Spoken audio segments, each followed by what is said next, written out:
Hi hello ನಮಸ್ಕಾರ, welcome to my channel. No extra ನೀರ ನಂತರ ಕೊನೆವರೆಗೂ ನೋಡಿ ಪ್ಲೀಸ್. ಇವತ್ತು ನಾನು ಇನ್ನೊಂದು ಥರ ಹಪ್ಪಳ ಮಾಡೋದು ಹೇಳ್ತಾ ಇದ್ದೀನಿ. ಇದು ಹಬೆ ಹಪ್ಪಳ ಅಂತ ಹೇಳ್ತಾರೆ. ತುಂಬ ಕ್ರಿಸ್ಪಾಗಿ ತುಂಬ ಚೆನ್ನಾಗಿ ಬರುತ್ತೆ. ಇದು ಟೇಸ್ಟು ಅಷ್ಟೇ, ಬಾಯಲ್ಲಿಟ್ಟರೆ ಕರ್ಗೋಗುತ್ತೆ, ಆ ಥರ ಇರುತ್ತೆ. ಇದು ಹೇಗೆ ಮಾಡೋದು, ಏನು ಬೇಕು ಅಂತ ನೋಡೋಣ.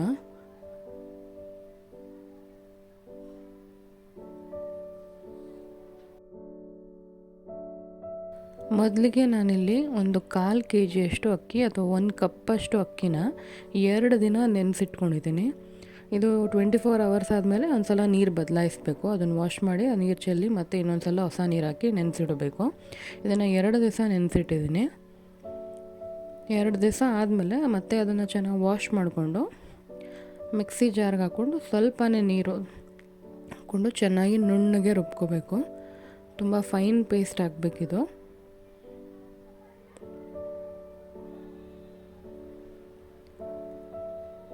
ನಾನು ಹೀಗೆ ಎಲ್ಲ ನೆನೆಸಿರೋ ಅಕ್ಕಿನೆಲ್ಲ ಹಾಕಿ ರುಬ್ಬಿಟ್ಕೊಂಡಿದ್ದೀನಿ. ಈ ರುಬ್ಬಿರೋ ಇದಕ್ಕೆ ತುಂಬ ತೆಳು ಮಾಡ್ಕೋಬಾರ್ದು. ಈ ದೋಸೆ ಹಿಟ್ಟನ್ನು ಅದಕ್ಕೆ ಆ ಥರ ರುಬ್ಕೊಂಡ್ರೆ ಸಾಕು. ಇದಕ್ಕೇ ಸ್ವಲ್ಪ ನೀರು ಹಾಕಿ ಹಾಕ್ತಾಯಿದ್ದೀನಿ ಮಿಕ್ಸಿ ಜಾರ್ಗೆ.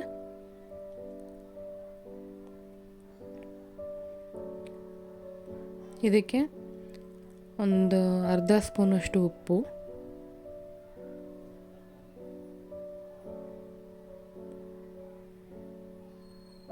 ಎಲ್ಲ ಚೆನ್ನಾಗಿ ಮಿಕ್ಸ್ ಮಾಡ್ಕೊಳ್ಳಿ. ಅದಕ್ಕಿದೆ ನೋಡಿ, ಇಷ್ಟು ತೆಳ್ಳಗಿರಬೇಕು ರುಬ್ಬಿರೋದು. ಫುಲ್ ಫೈನ್ ಪೇಸ್ಟ್ ಆಗಿರಬೇಕಿದು, ತರಿ ಇರಬಾರ್ದು. ಇದಕ್ಕೆ ಒಂದು ಅರ್ಧ ಸ್ಪೂನಷ್ಟು ಉಪ್ಪು ಸೇರಿಸ್ಕೊಳ್ಳಿ. ಚೆನ್ನಾಗಿ ಮಿಕ್ಸ್ ಮಾಡಿಕೊಂಡು 1 ಸ್ಪೂನಷ್ಟು ಜೀರಿಗೆ, 1 ಸ್ಪೂನಷ್ಟು ಬಿಳಿ ಎಳ್ಳು, ಖಾರಕ್ಕೆ ಅಂತ ನಾನು ಇಲ್ಲಿ ರೆಡ್ ಚಿಲ್ಲಿ ಫ್ಲೇಕ್ಸ್ ಹಾಕ್ತಾಯಿದ್ದೀನಿ.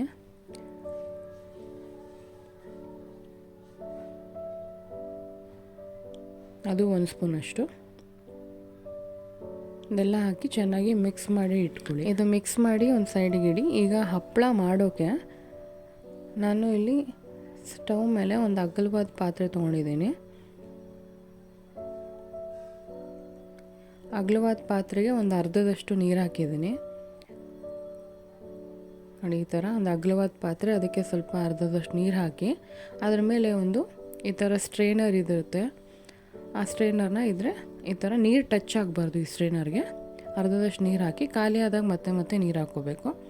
ಅದು ನೀರು ಕುದಿಯೋಕ್ಕೆ ಬಿಡಿ. ಈಗ ಅದು ಸ್ಟೀಮ್ ಬರಬೇಕು, ಅದಕ್ಕೆ ನೀರು ಕುದಿಯೋಕೆ ತನಕ ಚೆನ್ನಾಗಿ ಬಿಡಬೇಕು. ಅಷ್ಟರಲ್ಲಿ ನೆಕ್ಸ್ಟ್ ಇನ್ನೇನು ಬೇಕು ಅಂತ ನೋಡೋಣ. ಇದು ನಾನಿಲ್ಲಿ ಹಿಟ್ಟು ನಾವು ರೆಡಿ ಮಾಡಿ ಇಟ್ಕೊಂಡಿರೋ ಹಿಟ್ಟಿಟ್ಟಿದ್ದೀನಿ. ಮತ್ತು ಇನ್ನೊಂದು ದೊಡ್ಡ ಪಾತ್ರೆಯಲ್ಲಿ ತಣ್ಣೀರು ಇಟ್ಟಿದ್ದೀನಿ. ಆ ಪ್ಲೇಟ್ ಮುಳುಗೋಷ್ಟು ತಣ್ಣೀರು ಇರಬೇಕು.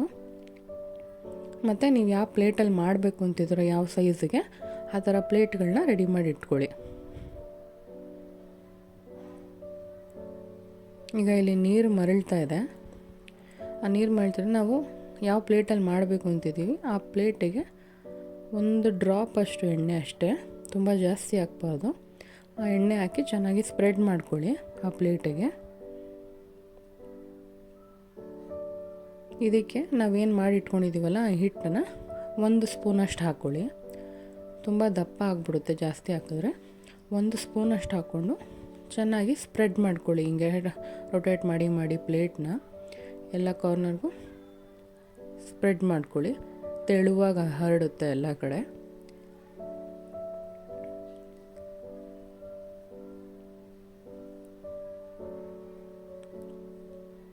ಈ ಥರ ಸ್ಪ್ರೆಡ್ ಮಾಡಿ ಇಟ್ಕೊಳ್ಳಿ. ಹಾಗೆ ನಾನು ಇನ್ನೊಂದು ಪ್ಲೇಟ್ಗೂ ಹಾಗೆ ಮಾಡಿ ಇಡ್ತಾಯಿದ್ದೀನಿ ನೋಡಿ. ಈ ಥರ ರೊಟೇಟ್ ಮಾಡಿದ್ರೆ ಸಾಕು, ಅದೇ ಮೂವ್ ಆಗುತ್ತೆ, ಸ್ಪ್ರೆಡ್ ಆಗುತ್ತೆ ಈಕ್ವಲ್ ಆಗಿ. ನೀವು ಜಸ್ಟ್ ಪ್ಲೇಟ್ ರೊಟೇಟ್ ಮಾಡಿ ಸಾಕು.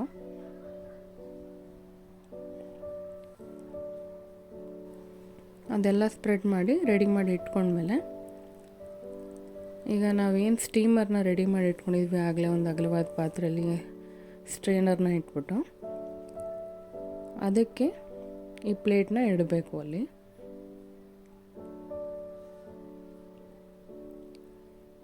ಈ ಥರ ಪ್ಲೇಟ್ ಇಟ್ಟು ಒಂದು 30 ಸೆಕೆಂಡ್ಸ್ ಕ್ಲೋಸ್ ಮಾಡಿ ಒಂದು ಸೈಡ್ ಬೇಯಿಸಿ. ಒಂದು 30 ಸೆಕೆಂಡ್ಸ್ ಸಾಕು, ಅಷ್ಟೇ, ಬೆಂದೋಗುತ್ತೆ. ಒಂದು 30 ಸೆಕೆಂಡ್ಸ್ ಆದಮೇಲೆ ಮತ್ತೆ ಅದನ್ನು ತಿರುವಾಕಿ ಒಂದು 10 ಸೆಕೆಂಡ್ಸು ಇಡಬೇಕು. ನಾನಿಲ್ಲಿ ತಿರುವಾಕಿರೋದು ವೀಡಿಯೋ ಕ್ಲಿಪ್ಪಿಂಗ್ ಮಿಸ್ ಆಗಿದೆ. ಈ ಥರ ತಿರುವಾಕಿ ಮತ್ತೆ ಅದೇ ಪ್ಲೇಟ್ನ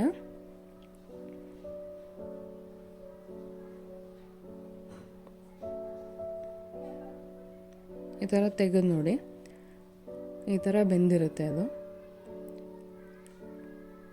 ಇದು ಬೆಂದಿರೋದನ್ನ ಪ್ಲೇಟ್ನ ನಾವು ಆಗಲೇ ಏನು ತಣ್ಣೀರು ಇಟ್ಕೊಂಡಿದ್ದೀವಿ ಇನ್ನೊಂದು ಪಾತ್ರೆಯಲ್ಲಿ, ಆ ಪಾತ್ರೆ ಒಳಗೆ ಡಿಪ್ ಮಾಡಿ ಮುಳುಗಿಸ್ಬಿಡಿ. ಅದೊಂದು 10-15 ಸೆಕೆಂಡ್ಸ್ ಬಿಟ್ಟರೆ ಸಾಕು. ಅಷ್ಟರಲ್ಲಿ ನಾವು ಇನ್ನೊಂದನ್ನು ಹಾಗೆ ಸ್ಟೀಮ್ ಮಾಡೋಕ್ಕೆ ಇಡೋಣ. ಅದು ರೆಡಿ ಮಾಡ್ಕೊಂಡಿದ್ದು ಆ ಪ್ಲೇಟ್ನು ಇಡ್ತಾಯಿದ್ದೀನಿ ನೋಡಿ. ಅದನ್ನು ಕ್ಲೋಸ್ ಮಾಡಿಬಿಡಿ. ಇಟ್ಟ ಮೇಲೆ ಒಂದು 30 ಸೆಕೆಂಡ್ಸ್ ಈ ಥರ ಬೇಯಿಸ್ಕೋಬೇಕು.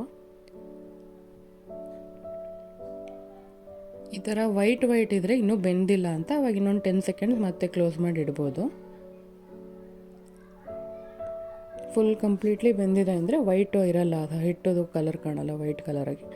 ಇದನ್ನು ತಿರುವಾಕೊಂಡು ಇನ್ನೊಂದು 10-15 ಸೆಕೆಂಡ್ಸ್ ಆ ಥರ ಬೇಯಿಸ್ಕೊಂಡ್ರೆ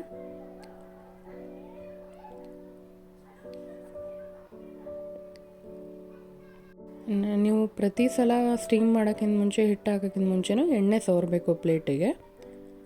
ಒದ್ದೆ ಇರೋದನ್ನ ಒರೆಸ್ಬಿಟ್ಟು ಎಣ್ಣೆ ಹಚ್ಚಿ ಆಮೇಲೆ ಹಿಟ್ಟು ಹಾಕಿ ಸ್ಪ್ರೆಡ್ ಮಾಡಿ. ಈಗ ನಾವು ಆಲ್ರೆಡಿ ಬೇಯಿಸಿ ತಣ್ಣೀರೊಳಗೆ ಹಾಕಿದ್ದನ್ನ ಈಗ ಒಂದು ಸಣ್ಣ ಚಾಕು ಅಥವಾ ಏನಾದ್ರು ಶಾರ್ಪ್ ಆಗಿರೋದ್ರಲ್ಲಿ ಹಿಂಗೆ ತೆಳುವಾಗಿರೋದು ತೆಗಿಬೋದು ನೋಡಿ. ಫಸ್ಟು ಎಡ್ಜಸ್ನ ಕ್ಲಿಯರ್ ಮಾಡ್ಕೊಳ್ಳಿ. ಹಿಂಗೆ ಒಂದು ಸಲ ಈ ಥರ ಅಂದರೆ ತೆಳುವಾಗಿ ಎದ್ದೇಳುತ್ತೆ ಅದು.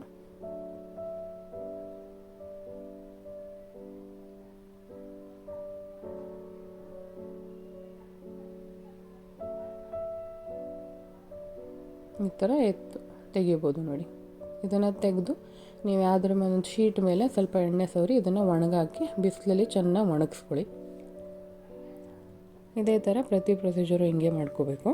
ಪ್ರತಿ ಸಲ ಎಣ್ಣೆ ಹಚ್ಚಬೇಕು ಪ್ಲೇಟಿಗೆ. ಈಗ ನಾನು ಹಿಟ್ಟಿರೋದನ್ನೆಲ್ಲ ಇದೇ ಥರ ಬೇಯಿಸಿ ಹಿಂಗೆ ಒಣಗಾಕಿದ್ದೀನಿ. ಇದು ಒಂದು 2-3 ದಿನ ಒಣಗಿಸ್ಬೇಕು. ಚೆನ್ನಾಗಿ ಒಣಗಿದ್ರೆ ಸ್ಟೋರ್ ಮಾಡಿಡೋಕ್ಕೆ ಚೆನ್ನಾಗಿರುತ್ತೆ, ಒದ್ದೆ ಇರಬಾರ್ದು. ಈಗ ನಾನು 2-3 ದಿನ ಒಣಗಿಸಿದ್ಮೇಲೆ ಈ ಥರ ಆಗಿದೆ. ಇದು ಕಂಪ್ಲೀಟ್ಲಿ ಡ್ರೈ ಆಗಿರೋದು.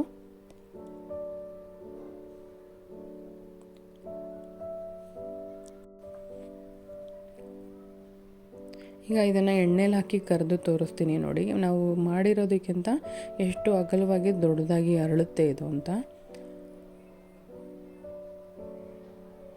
ಇದು ತುಂಬ ಕ್ರಿಸ್ಪಾಗೂ ಇರುತ್ತೆ ಮತ್ತು ಬಾಯಲ್ಲಿಟ್ಟರು ಕರಗೂ ಹೋಗುತ್ತೆ. ಆ ಥರ ಟೇಸ್ಟು ತುಂಬ ಚೆನ್ನಾಗಿರುತ್ತೆ.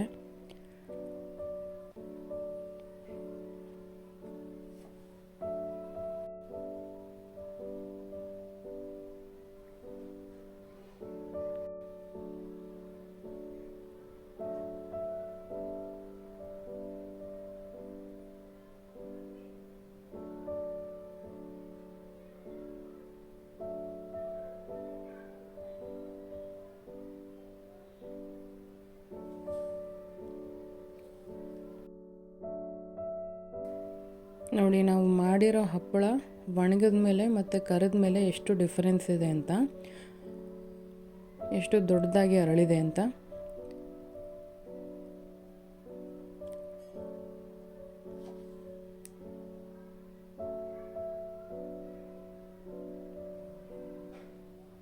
ನೀವು ಈ ರೆಸಿಪಿನ ಒಂದ್ಸಲ ಟ್ರೈ ಮಾಡಿ ಹೇಗೆ ಬಂತು ಅಂತ ಕಮೆಂಟ್ ಮಾಡಿ ತಿಳಿಸಿ.